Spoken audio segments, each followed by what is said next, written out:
Hello everyone, welcome back in my channel which is still life with study. Still life with study में आपका बहुत ही welcome है। आप लोग बताओ, आप लोग कैसे और आप लोग की स्टडी कैसी चल रही है। 5:45 आज मेरी सुबह हुई है। संडे का ब्लॉग आप लोग के साथ शेयर कर रही हूँ। आज बहुत लेट जगी हूँ। रीजन ये था कि ना ही बेटी को स्कूल जाना था और ना ही हस्बैंड को ऑफिस जाना था। तो संडे को मैं काफ़ी लेट जगती हूँ। काफ़ी लेट का मतलब ये होता है कि 6 बजे से पहले यानी सूरज उदय से पहले मैं जग जाती हूँ। आधा घंटा या पौन घंटा कहो, मैं बैठ के आज खुद से बहुत सारे सवाल की हूँ, खुद से बहुत सारी बातें की हूँ। और वहाँ बात करने के बाद मुझे ये फील हुआ कि मेरी लाइफ में कन्फ्यूजन आज भी है, लेकिन रिस्पॉन्सिबिलिटी जो है ना वो कभी ख़त्म नहीं होगी। और रिस्पॉन्सिबिलिटी आज भी है, कल भी है और कल भी थी। अब मेरी लाइफ में मेरे 2 बच्चे हैं। उन 2 बच्चों के साथ-साथ मुझे अपने सपनों को भी समय देना है। ये आसान नहीं है मेरे लिए, लेकिन मैं सोच रही हूँ ना, बैठे रहने से मेरी मंजिल है ना वो और दूर चली जाएगी। इसलिए मैं खुद को फिर से जगाई हूँ और मैं अब बहुत सोच समझ के 90 दिन का स्टडी चैलेंज ली हूँ। 90 दिन का स्टडी चैलेंज सिर्फ पढ़ाई नहीं, एक माँ, एक हाउसवाइफ, एक एस्पिरेंट की वापसी है। हर दिन थोड़ा संघर्ष होगा, थोड़ा-थोड़ा डर होगा, लेकिन हर दिन मैं खुद को अपने सपनों के और करीब ले जाऊँगी। मैं कोशिश करूँगी कि हर दिन खुद को बेटर मतलब कि इम्प्रूवमेंट खुद में आए। तो यही था, संडे के दिन काम बहुत ज़्यादा हो जाता है और पढ़ाई नहीं हो पाती। रीज़न ये है होता है कि उस दिन हस्बैंड घर पे रहते हैं और मुझे लगता है सबसे ज़्यादा मेरे दोनों बच्चों से ज़्यादा वही परेशान करते हैं। ये वो कभी कुछ ऐसे रहता है कि उनका भी छुट्टी रहता है तो वो भी चाहते हैं कि घर पे टाइम स्पेंड करना। और लेकिन इतना ज़्यादा काम रहता है कि मैं पूरे मतलब 1 वीक का जो भी बाहर का काम होता है वो लिस्ट बना के रखती हूँ कि आपको ये काम करना है। उसमें भी वो बहुत ज़्यादा परेशान हो जाते हैं। और आज इतनी ज़्यादा धूप थी ना कि क्या ही बताऊँ। कपड़े को डालने में ही मेरा हालत ख़राब हो गया था। मैं ऐसे कोशिश करती हूँ जब ज़्यादा धूप हो तो कपड़ा जब डालूँ ना तो फेस को कवर करके डालूँ। आज मैं फेस को कवर नहीं की, इतना ज़्यादा मुझे धूप लग रहा था।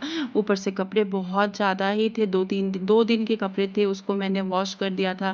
फिर बाबू का बैग था, बैग भी गंदा हो जाता है तो हर वीक मुझे बैग को भी वॉश करना पड़ता है। ऊपर से आज मैं अपने हस्बैंड को बोली थी कि जो मेरी बेटी है ना उसके छोटे-छोटे बाल करवा देने के लिए, क्योंकि बड़ा बाल ना उसको सँभालने में नहीं बनता है बार-बार। और स्कूल में कि अगर थोड़े भी लंबे बाल है तो 2 चोटी करके जाना है। सुबह में नहीं हो पाता है यार, बहुत कोशिश करती हूँ, बहुत मैनेज करती हूँ बट नहीं हो पाता है।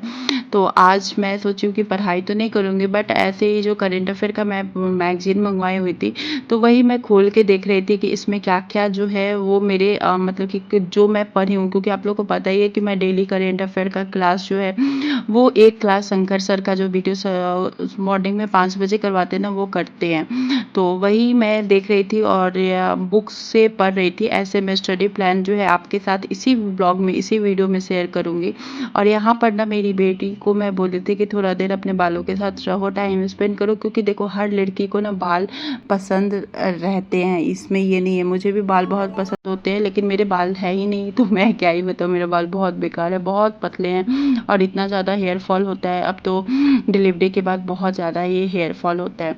तो बेटी का जो छोटा बाल जो है ना उसको जब वो कटवा के आई थी तो उसको देखी ना तो मेरा भी सच बताओ तो दिल भर आया गया था, क्योंकि हर माँ बाप जो होते हैं ना वो मतलब हर माँ का इच्छा होता है अगर उसके पास बेटी हो ना तो उसको मन करता है कि उसकी बेटी के लंबे बाल हो और लंबे बालों में ही देखना चाहती है। पर कभी कभी प्यार का मतलब आसान फैसला लेना नहीं होता है, सही फैसले लेना होता है। तो इसीलिए मैं मतलब कि सोची कि अब हमारी जो रियल लाइफ है ना उसमें मेरा अपने बच्चों के प्रति जिम्मेदारी, घर का काम और बीच में अपने बच्चे अपने सपनों के लिए लड़ाई करना। तो बस इसीलिए मैं सोची कि चलो उसका बाल कट करवा दूंगी। और यहाँ पे मैंने स्टडी प्लान की मुझे कैसे पढ़ना है वो सब। पहले तो मैं सारा जो है चैप्टर है वो एक साइड रखी हूँ कि कितना कितना चैप्टर है वो पढ़ना है। उसके बाद मैं 18 मई का 18 मई का मैं टारगेट लेकर के बैठी हूँ, जो कि आपको नेक्स्ट वीडियो में पता चलेगा कि मैं क्या क्या पढ़ी हूँ। और उसके बाद मैं सारे कपड़े को मतलब जो मेरी बेटी है उसके कपड़े को फोल्ड की हूँ और यहाँ पर मेरी बेटी आ गई थी हेयर कट करवा करके। आप लोग देख के बताओ कि कैसा लग रहा है। वो ना अभी तो ठीक है, मतलब अभी नॉर्मल थी, बट स्कूल जाने के टाइम आज इतना रोई है, स्कूल ही नहीं जा रही थी, वैन से भी नहीं जा रही थी, बहुत ज़्यादा मतलब ये हुआ है। अभी तो उसको अच्छा फ्री फील हो रहा है। और आप लोग बताओ कि ये कैसा कट है, थोड़ा बॉय कट है तो फेस पे टाइम लगेगा, ऐसा नहीं है कि टाइम नहीं लगेगा, 1-2 दिन लगेगा, फिर उसके बाद यूज टू हो जाएगा, अच्छा लगेगा देखने में। अभी थोड़ा सा अजीब लग रहा था मुझे तो बहुत ज़्यादा, मैं तो रात में रोई भी थी इसके बाल को कट करवा करके, और मैं ही कट करवाई थी। मतलब उसने मुझे 1 वीक पहले बोला था मम्मा प्लीज़ कट नहीं करवाना, मैंने उस समय प्रॉमिस किया था और मैं उसका प्रॉमिस तोड़ती, मुझे मतलब क्या ही बताऊँ।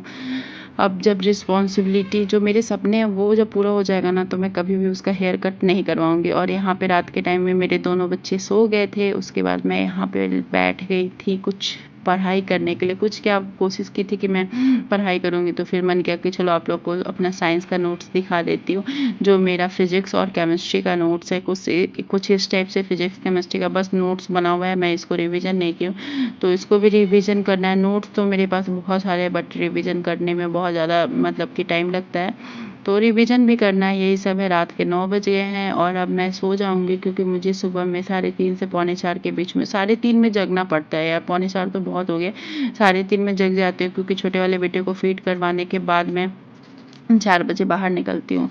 और उसके बाद अपनी बेटी का लंच बनाना, मतलब उसके बाद जो भी टाइम होता है 1-2 घंटा अपनी बेटी को ही देती हूँ। तो यही सब है। अगर आप मेरे चैनल पे फर्स्ट टाइम विजिट कर रहे हैं, मेरी वीडियो अगर आपको थोड़ी भी अच्छी लगती है, थोड़ी भी इंफॉर्मेटिव लगती है, थोड़ी भी मोटिवेशन मिलता है, तो प्लीज़ कमेंट कीजिएगा, लाइक और कमेंट कीजिएगा। सब्सक्राइब करना ना करना वो टोटली आप पे डिपेंड है, बट मुझे कैसे कमेंट कीजिएगा, क्योंकि कमेंट करते तो मुझे लगता है कि हाँ कोई है जिससे मैं बातें करती हूँ। Bye bye, take care.